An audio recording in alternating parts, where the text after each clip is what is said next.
back to a new season of History of Horror. If you guys are unfamiliar with this series on my channel, about 2 years ago I decided that I was going to turn myself into horror movie icons while giving you guys the lowdown on the history of the makeup, the writing, and a bunch of behind the scenes things that I could find out, and also break down the movies a little bit for you so you could see how they changed over time. This time I'm doing Scream. This is my favorite horror movie franchise, and I hope you guys enjoy me talking about it. I do have to give credit to a few different YouTube videos that I watched talking about who each killer was during each kill of the franchises thus far. I watched 1 through 4. Because I have not seen 5 yet, and I kind of want to watch the movie before, looking to see who killed who. But I will leave all those videos in the description box down below, so you guys can check them out if you're interested in this kind of stuff. But with that being said, let's turn me into Ghostface and talk about these movies. So let's get into this, starting with the first film. The purpose of Scream was to make fun of horror while also making a good horror movie. This movie touches on a lot of tropes. It addresses a lot of things that people kind of discredit horror for having in them, while also using those things to their advantage. The first movie presents the idea of a small town that is already embroiled in scandal after Sidney Prescott's mother is murdered, but every year the death is brought back up by news reporters. It's kind of the biggest thing that has happened in the town. We are in the town of Woodsboro, and now there's a new killer on the loose, right? That opening scene is iconic of Drew Barrymore, who people thought was going to kind of be the star of the movie, or at least pretty important. Gets killed off within the first 5 minutes. Now, it seems like these kids are just being killed at random. That Casey and Steve were chosen just because it was a killing of opportunity. Casey was home alone. Steve was at the wrong place at the wrong time and was killed. And obviously these killings were absolutely grisly. Upon closer inspection, you actually can see that all of the victims of the killings, which I'm jumping ahead here a little bit, but we'll get back to it, are connected. So Casey, if you pay attention, actually sits next to Stu, which you will realize as the movie goes on, that there's an empty desk next to Stu now, and someone mentions that Stu used to date Casey. It's a very quick, and you'll almost miss it. So Stu dated Casey, and Steve is obviously dating Casey. Now, this still could be a sense of Steve being in the wrong place at the wrong time, or was it a revenge killing that maybe Casey cheated on Stu or broke up with him for the quarterback? We don't know. But then obviously we have Tatum, who becomes a victim. She is currently dating Stu. We have the principal, who obviously is connected to all of them because he's their principal. Kenny, who is the AV guy for Gail, and he's kind of a wrong place, wrong time killing, but he is involved because obviously Gail is getting very close to figuring out who is doing these killings and kind of breaking the case wide open again. And then obviously Sydney is endgame here. She is the target. She is the one he is coming after, because we see multiple times in the film that he does go after her and is not successful, making Sydney obviously our final girl. Find out Billy and Stu, they're our killers. Now, granted, I think they did a really good job picking this team of Stu, who kind of seems dumb, and Matthew Lillard obviously played the role really well of just the unhinged kind of friend who was just along for the ride.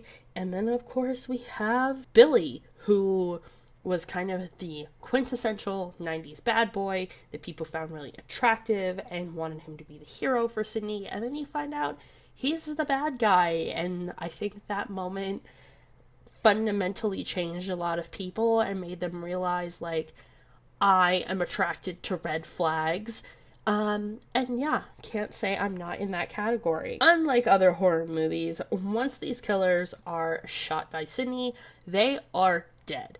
They are actually dead. They're not coming back. They are gone. Yet, less than a year later, Scream 2 comes out.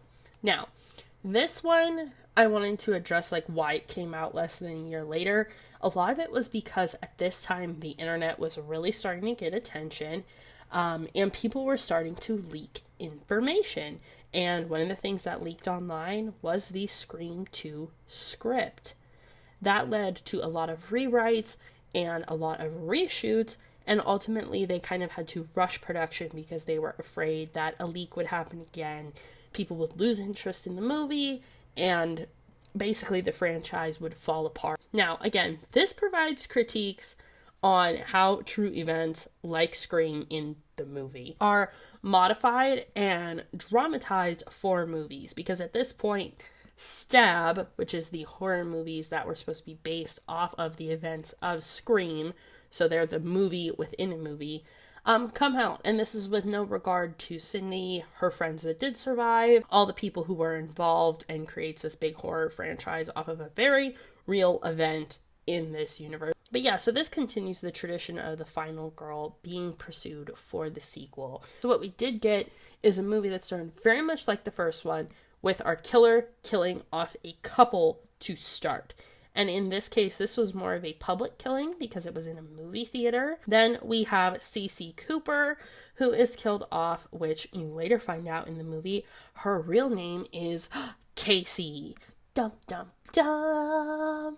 And this gave the effect that perhaps this person was trying to recreate Stu and Billy's killings as a fan or someone who became obsessed with the Stab movies and found out where Sydney was and wanted to create their own perfect ending. Then our killer is revealed, and we find out that Randy, of course, was right all along, and the killer is Mickey, who ingrained himself in Sydney's friend group and was looking to gain fame as a killer. He was very methodical, which was something that we saw with Billy, and I think the Mickey character was kind of written as someone who would be like Billy's perfect successor. The fact that he had an idea of, if he went to trial, how it would happen, how he would say that it was, you know, the Stab movies that inspired him and the media, because this was something at the time that people were talking about, saying violent media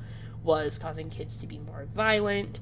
But then we also have a second killer, so we're following up the first movie with some of the same outlines and tropes with Mrs. Loomis, Billy's mom. Of course, this is a horror trope a lot of people know, the mother of a killer coming back and kind of avenging her son, so very Jason Voorhees. There was a mystery element to this one, I think, a lot more than the first one. And this added a uniqueness and drama of potential kills. You know, there's a lot of theories in this. You know, Gail kind of presents the theory of they're doing a recreation. Randy says potential sequel. And obviously when we get to the end, we realize Randy was right all along. Now let's talk Scream 3. It's supposed to be the end of the Scream franchise as a whole. However, obviously that didn't happen, which is the case with a lot of horror movies. So we are following this movie storyline, this whole franchise of Stab. Stab 3 is being filmed, and the cast is being murdered. And Sydney finds out about this after she has left college. She is wanting to solve it. She wants to end this once and for all, you know, kind of put an end to the movies, put an end to the killings, and just move on with her life. This one was more comedy-based, as media was under scrutiny for its influence on kids like it was with the second one, but the third one really was put under scrutiny because before this movie came out, the Columbine shootings had happened, so people were really starting to break down what was causing kids to become more violent. They were saying video games, they were saying horror movies, so the media and the film industry were trying to be really careful with what they were producing. This was another troubled production. There were a lot of rewrites and reshoots, which seems to be kind of the theme with all three of these movies, and there's no real reason why.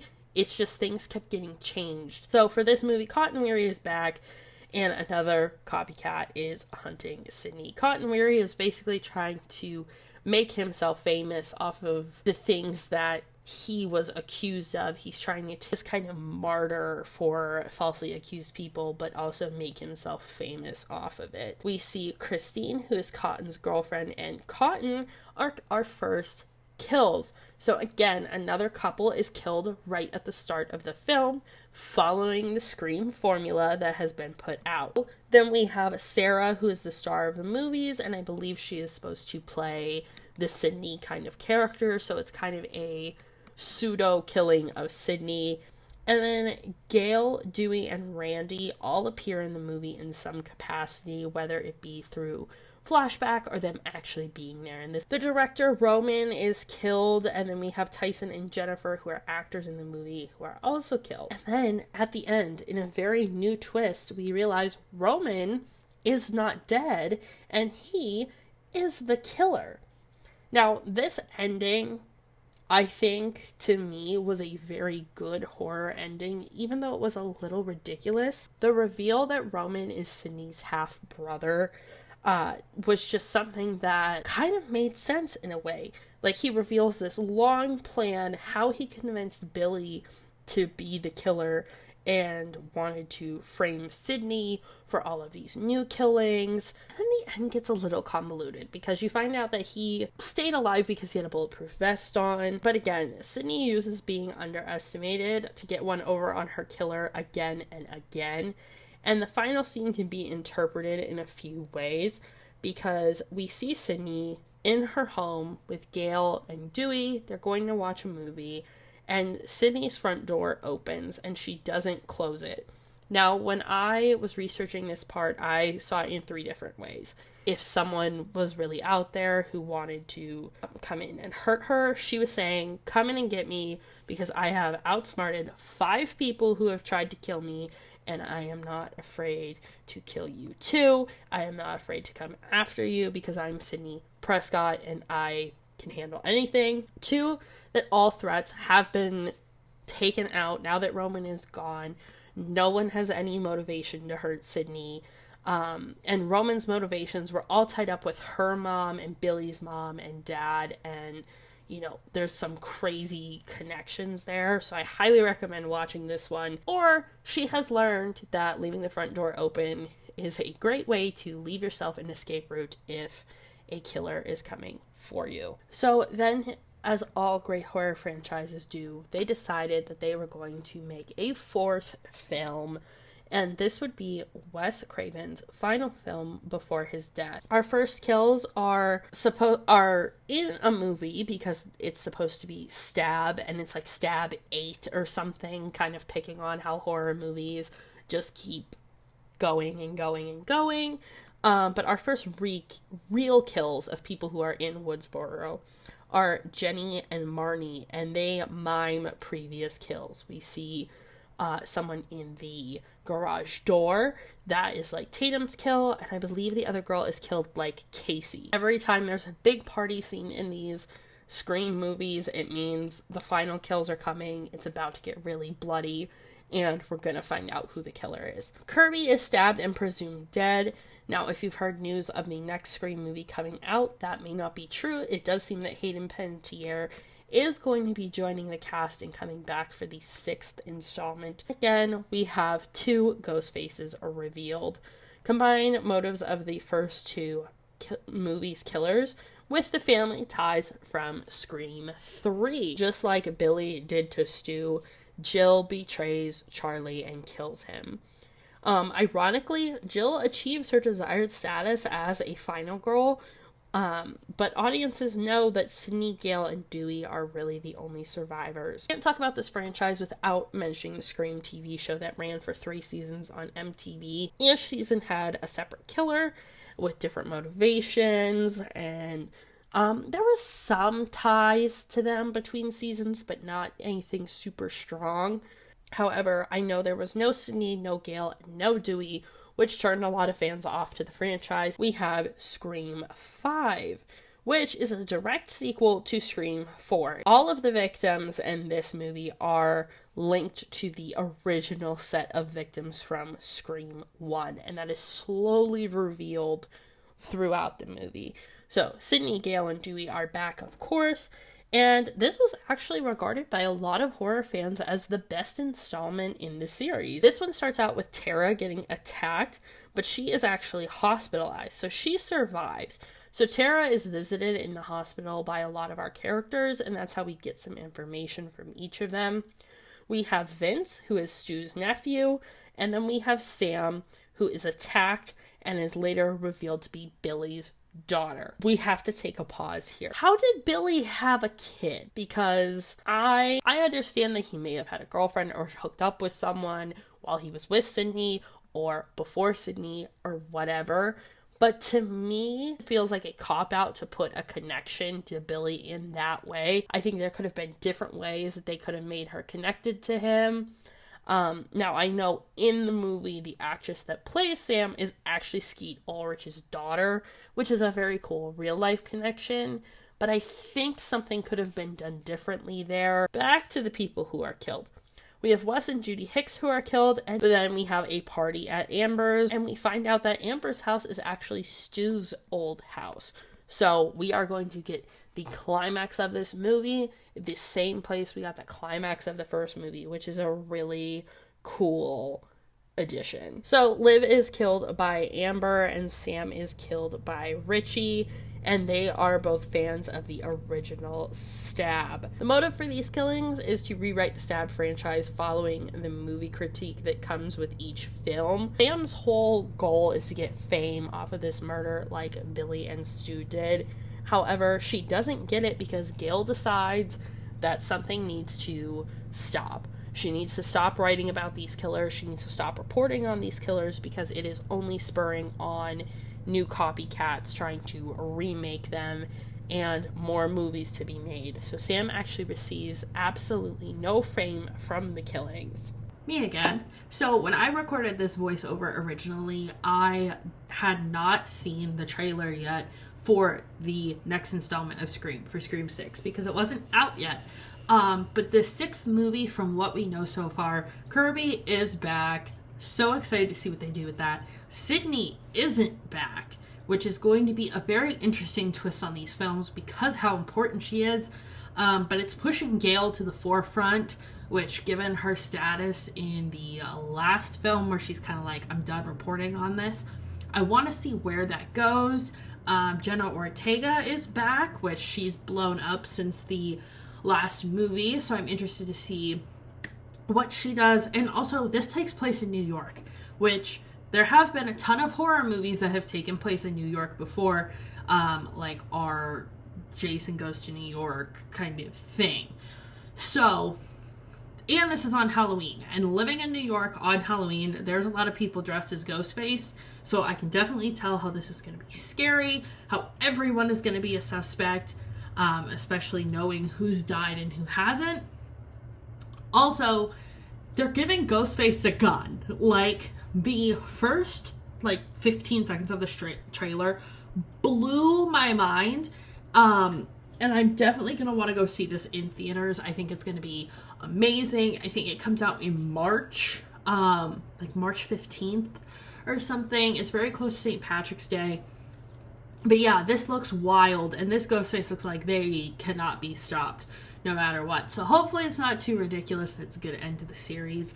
But this is the end of this video. So if you guys enjoyed my history of horror, little Scream edition, check out my other ones. I will leave the playlist linked all around here so you guys can check them out. I covered a lot more classic horror in those. And I'm going to cover some more classic horror, but this season, as I'm calling it, is more about contemporary horror movies.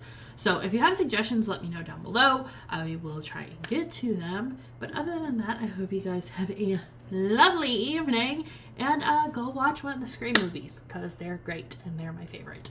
And hopefully I'll see you guys in the next one.